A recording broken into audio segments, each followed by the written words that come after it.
Assalamualaikum, saya Muhammad Ashraf bin Saridan daripada Kumpulan 4 ingin membentangkan laporan tentang isu yang kami kaji, iaitu isu penerokaan hutan. Hutan didefinisikan sebagai komuniti tumbuhan yang padat dengan pokok-pokok yang mempunyai adaptasi terhadap kelembapan di mana ia mempunyai daun-daun yang melebar, walaupun saiz daun bukanlah ciri utama dalam pembentukan jenis hutan. Penerokaan hutan merupakan penghapusan hutan dari suatu kawasan yang ditukar kepada penggunaan bukan tanah. Antara contoh penggunaan bukan tanah seperti pembangunan dan pembinaan jalan raya. Punca yang menjadi isu penerokaan hutan menjadi semakin berleluasa adalah yang pertama disebabkan oleh pembangunan. Kepesatan industri pelancongan menyumbang kepada kemusnahan hutan. Pembukaan tempat pelancongan baru memerlukan banyak bangunan yang perlu didirikan. Selain itu, pembinaan jalan raya merupakan punca kedua isu penerokaan hutan semakin berleluasa. Penggunaan kenderaan semakin lama semakin bertambah menyebabkan kesesakan lalu lintas. Untuk mengurangkan kesesakan lalu lintas, proses penebangan hutan perlu dijalankan bagi menambah jalan baru. Seterusnya, peladangan dan pertanian juga punca penerokaan hutan semakin bertambah. Hal ini kerana petani-petani memerlukan tanah yang secukupnya untuk membuat ladang yang dapat memberikan keuntungan yang maksimum. Hutan-hutan perlu ditebang bagi proses penanaman pokok pertanian. Akhir sekali, punca peningkatan penerokaan hutan ialah perumahan. Semakin hari, populasi manusia semakin bertambah, maka mereka memerlukan rumah untuk berteduh dan berlindung. Jika permintaan terhadap rumah terlalu tinggi, hutan perlu ditebang bagi proses pembinaan perumahan dijalankan. Kesan penerokaan hutan yang berlebihan di Malaysia, yang pertama terhadap alam sekitar, di mana penerokaan hutan dapat menjejaskan habitat fauna dan flora seperti habitat gajah, zirafah, landak, pokok rafflesia dan sebagainya. Kesan penerokaan hutan juga menyebabkan kawasan tadahan hujan terjejas, di mana pokok bertindak sebagai kawasan tadahan hujan. Kesan penerokaan hutan juga menyebabkan kepupusan sumber hutan dan kayu-kayan. Kayu-kayan seperti pokok cengan, pokok membau, pokok jati, balau dan meranti. Yang seterusnya, kesan penerokaan hutan juga menyebabkan berlaku hakisan tanah. Kesuburan tanah mengosok kerana terdedah dengan tindakan air hujan yang turun, dan juga hidupan liar terganggu. Sebagai contoh, gajah, landak, singa, sipu babi dan sebagainya.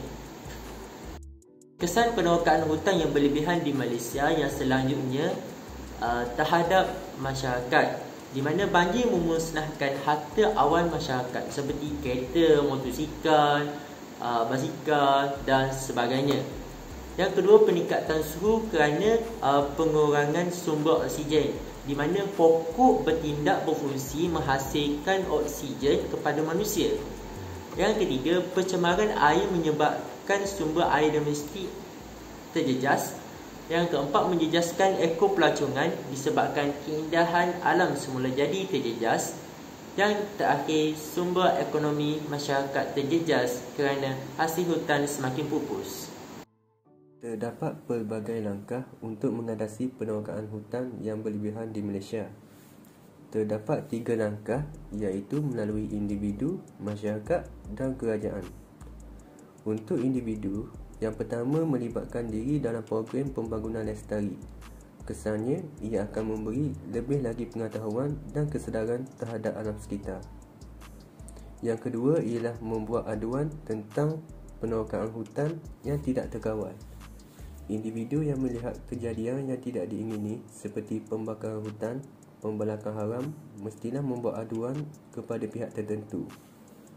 Untuk masyarakat, yang pertama ialah membuat reboisasi atau penanaman semula. Pokok yang ditanam akan membesar dan boleh digunakan untuk generasi akan datang. Yang kedua termasuklah mendedahkan kepentingan hutan melalui media sosial seperti Facebook, Twitter dan Instagram. Untuk kerajaan, yang pertama mewaterkan semua kawasan hutan sebagai taman negara dan hutan simpan. Yang kedua menguatkuasakan undang-undang agar isu seperti pembalakan haram dapat dielakkan. Yang ketiga ialah kempen kesedaran alam sekitar. Dan yang terakhir ialah memberi pendedahan melalui media massa seperti surat khabar, radio dan televisyen. Seterusnya adalah metodologi kajian. Metodologi kajian adalah menggunakan pendekatan analisis statistik iaitu data sekunder. Data sekunder adalah data yang diperoleh secara tidak langsung atau dari pihak ketiga seperti internet, jurnal, karya ilmiah dan buku. Data ini merupakan sumber maklumat yang penting kerana dapat menjelaskan isu kajian iaitu penerokaan hutan. Bagi mendapatkan bahan dan maklumat bagi kajian ini, rujukan telah dibuat berdasarkan jurnal, tesis, akhbar dan internet. Kaedah ini juga digunakan untuk menambah ilmu pengetahuan berkaitan kesan dan langkah penerokaan hutan yang berlebihan di Malaysia. Seterusnya ialah kajian lepas. Berdasarkan Ahadi Iskandar Ismail 2018, beliau telah melakukan kajian mengenai kesan penyahutanan ke atas pola suhu dan kelembapan bandingan di Cameron Highlands, Malaysia. Kajian ini didapati masalah pembangunan di kawasan tanah tinggi berkait rapat dengan pembersihan kawasan hutan atau penyahutanan untuk dijadikan kawasan pertanian. Yang kedua ialah Ahmad Khairul Rizwan bin Muhammad Hanif 2022. Berdasarkan artikel jurnal beliau telah melakukan kajian mengenai pembalakan haram di Malaysia. Kajian tersebut telah mengesan bahawa jenayah ini mampu menyumbang kepada tercetusnya bencana alam. Pembalakan yang tidak terkawal akan menjadikan permukaan bumi gondol dan terdedah kepada hakisan. Seterusnya, Prof. Madya Dr. Haliza Abdul Rahman 2022. Berdasarkan artikel jurnal, beliau telah menyatakan bahawa seiring dengan masa, ekosistem hutan berdepan ancaman kemerosotan fungsi dan integritinya akibat tuntutan pembangunan dan ekonomi. Merujuk ekosistem hutan paya bakau yang mengalami kemerosotan drastik, kesan-kesan negatifnya telah kelihatan.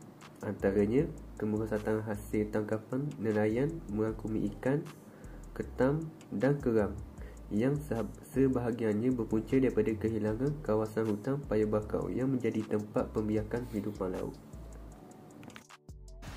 Yang seterusnya adalah hasil kajian yang kami peroleh adalah jika 1/10 daripada hutan tropika kini ditebang atau dibersihkan demi aktiviti manusia, kekerapan berlakunya kesan buruk seperti hakisan tanah, banjir, peningkatan suhu dan sebagainya akan meningkat kerana pokok adalah salah satu khazanah Allah Subhanahu Wa Taala yang mempunyai banyak peranan dan sumber kepada kehidupan manusia serta flora dan fauna. Kesimpulannya, penerokaan hutan secara tidak terkawal boleh mendatangkan pelbagai keburukan kepada manusia, haiwan dan alam sekitar. Hutan dapat memberikan pelbagai manfaat kepada semua makhluk hidup di dunia.